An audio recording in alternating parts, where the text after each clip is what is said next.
All right, guys, back at it again with another video here with Nevada. Wait. Yo, bro. Yo. Where'd you get this hoodie from? Come on, man. Only the best on systematic.co. Copiers now. Good quality. Oh, we out here, man. How's the quality in that hoodie, man? It was pretty damn good. I just realized my ID was in the camera. No, I gotta put that back. You know, I don't want y'all stuff. Oh, man. Nah, but the quality is very, very good, man. Just make sure you wash it inside out. That's all. Yes, inside out. This is the vintage, sleepy-eyed look to match the iconic 944 Evo itself. Look at that. Look at that. These hoodies come in 4 different colors: black, green, of course, red, and a nice blue. So get yours now on systematic.co. Another dark, gloomy December day in New York, but it's not going to stop us from making more progress on the 944 Evo. So we have problems that we need to address. The answers are inside this box, hopefully. So let's get right into it. So today we're going to address our idle and throttle body issue. Let's just go ahead and take this off. So it's going to be a little harder to tune with this throttle body I have. This is a no-name brand throttle body that came with the intake manifold plenum off of eBay. So the quality isn't the greatest, but I'm actually surprised how good it actually is. So that being said, it's not really the problem. The problem is that it's too big. So if you guys don't know, the OEM throttle body is about 60 to 65 mil. Like seen like mixed reviews online. 60 to 65 mil, and this is a 80 mil. So it'll be better at wide open throttle, but not too good at idle. So today we have another throttle body that's going to fix that. So the more ideal throttle body size that we should have is around 70 to 72. So what my tuner recommends. But I have this throttle body sitting here for about two years or so now, and it is a 75 mil. This is a throttle body off of a Ford Mustang GT, and why I chose a throttle body because it looks like it's close enough to the mounting points on the original, but we still have to make an adapter plate nonetheless. So you can see how far I got. I even bought the TPS sensor as well. So I was actually set on using this throttle body before I even had that one. But since that one came with the plenum, I continue to use it. And yeah, that's why we have weird idle issues today. So we're going to correct our mistakes and put this nice 75 mil throttle body on.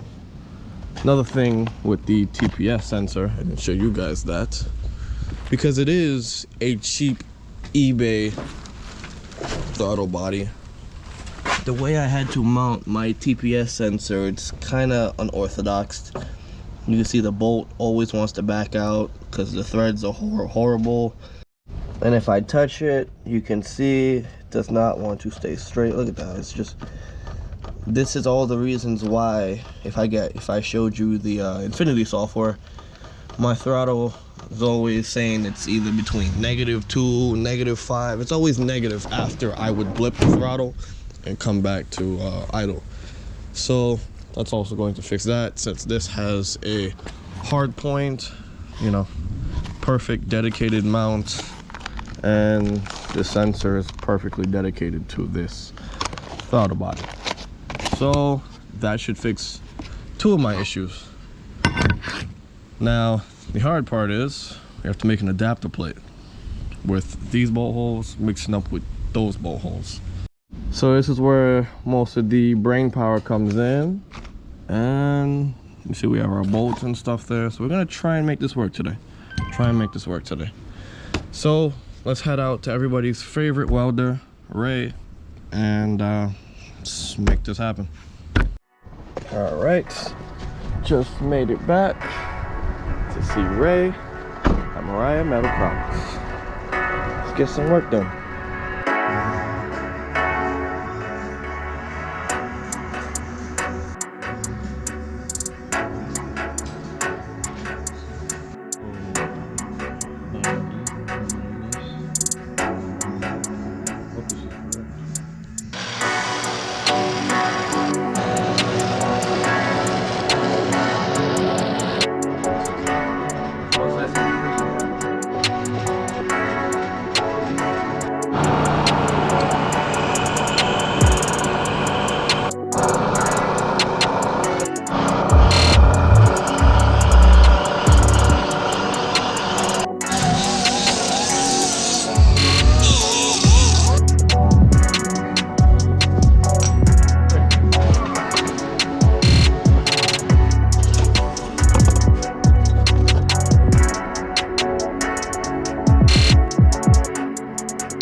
Alright, so we got the problem off now. You can see, I don't think it was sealing. Look at that.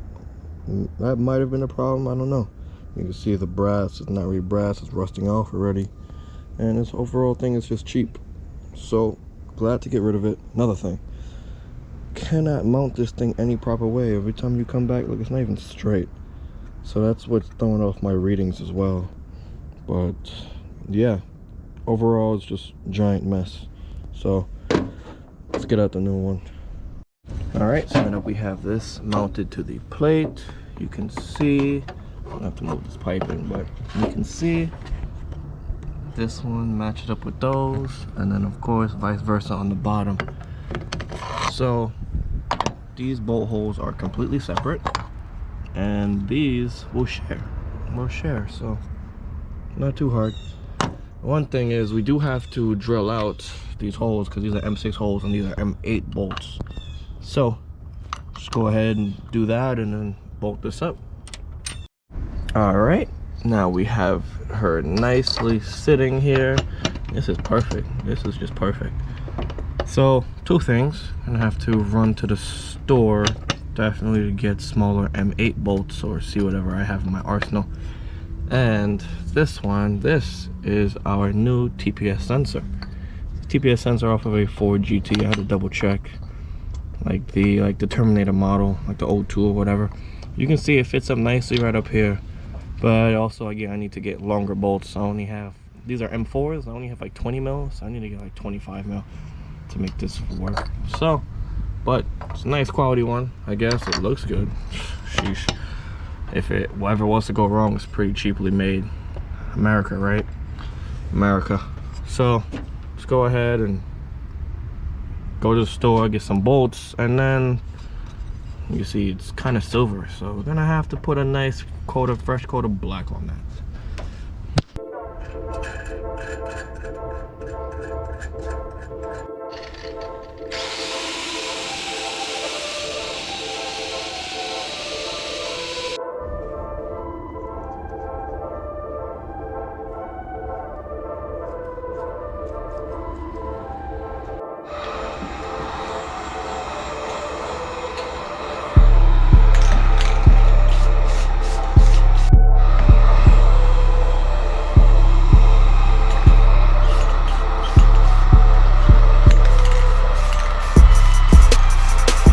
Alright guys, next day here.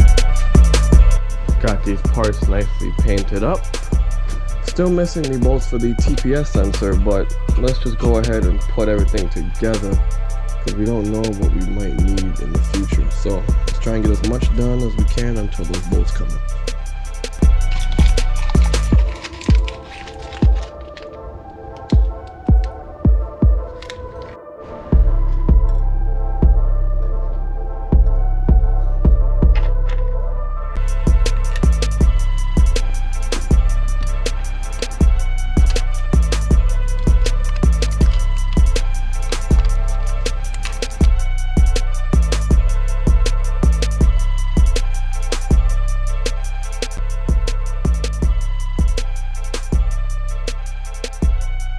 Alright, so everything is going according to plan. Everything is running really nicely.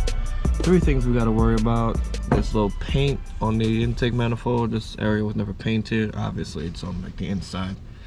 But yeah, it used to be covered by the old throttle body. So I'm gonna have to paint it, but it's kinda really cold out here, so that's gonna have to figure that out. Gonna have to find out how am I gonna make some kind of paper gasket to go in between here, because this little ring gasket is definitely not going to cut it, and I want to make sure that the gasket is actually seated properly. So that's really simple. Number three, so I'm gonna have to figure out how am I going to mount this so I don't have to cut this wire or so. But I have two ways. Either I can just bend this tab and mount it to this bolt hole, I guess. Give it enough slack, I guess. Well, not slack, but give it enough stiffness. Keep it up here. Have it mount like that, I guess. Or I can just cut this entire thing, cut this entire wire shorter, and just have this kind of wire just free floating here. Honestly, I don't see a problem in this thing free floating here. Just as long as it doesn't, as long as it's tight enough to not, you know, unhook itself like that, to unhook itself from the flange there. But yeah, overall this is actually pretty nice. This setup is actually looking way better than the last one, minus the spacing, but you know, sacrifices. All right, fast forward in time here, and we have a new bigger plate made to cover up, you know, the gap that we was trying to avoid. And we also got the, I guess, throttle cable mount welded to this piece. So now wherever this piece goes, this goes. Perfect. Let's go ahead and put this back on.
We got a good amount of the work done.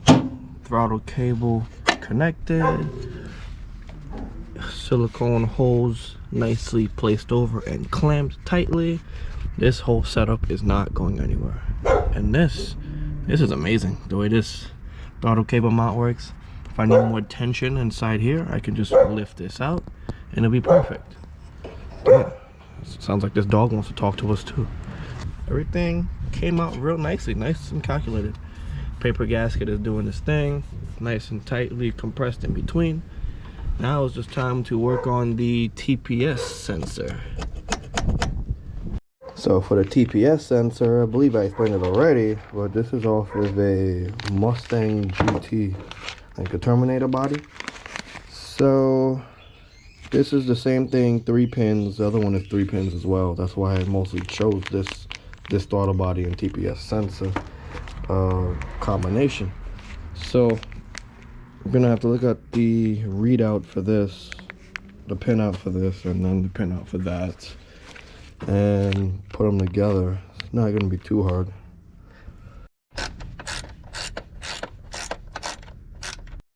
All right, guys, next day here.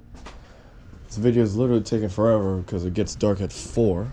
You can see we have a nice visitor here to keep the Porsche company. So we have our wiring pinout for both. So you can see we have, I took a screenshot. That's the power of the note. Start to write on it, you know what I mean? Yeah, so for TPS sensors, they need ground, obviously, 5 volts, and signal. So basically the whole pinout is, this is 5, you can see number 1 is 5 volt, number 2 is signal, and number 3 is ground. So all you gotta do is transfer the wires the same way how I took this picture here to the appropriate side on the pins, and we should have a working sensor. All right, got this nice and pinned. Now I just gotta tuck this back in the shield and hope that it's long enough to fit all the way over here. Looks like it should be, the way I have it cocked up right now. All right, she just makes it. Nice little solid click there. Cool. Now it's time to test and see if everything works. All right, got everything hooked up. Let's go ahead and power her on. All right, now let's see if we can calibrate this TPS sensor.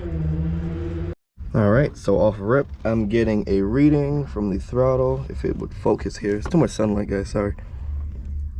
And you see the number is going up as I'm pulsating the gas pedal. Now we need to tell it what is 0 and what is 100. Somewhere in this setup wizard here. And this software makes it super easy for us, guys. All we gotta do, our foot without pressing the throttle, just set that voltage, whatever that looks like. Now it wants to read 0. Yep, now it's reading 0.3%, which is fine. And then max, now we have to set this as our max, put our foot all the way down, and boom, now we're at 99%. All right, that's basically 100, 99.7. You see where you let off, back to 0.1, 99.7, which we'll see if we can get it to 100. But if not, honestly, that's about it. That's about it. That's how you calibrate it. All right, now here comes the hard part. I say it's hard because it's only just me. So I'm gonna have to start it, I guess, feather it out, see if it's gonna idle. If not, I'm gonna have to crack the throttle body open a little bit more. So let's go.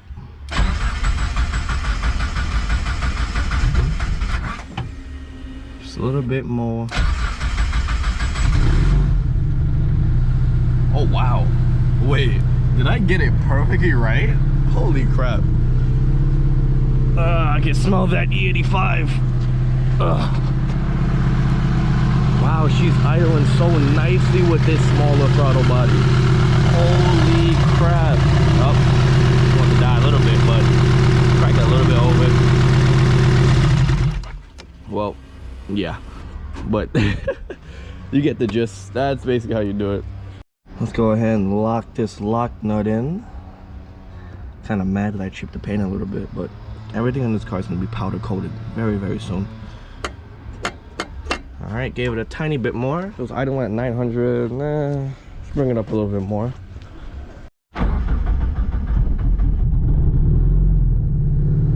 right, now she's idling at 11.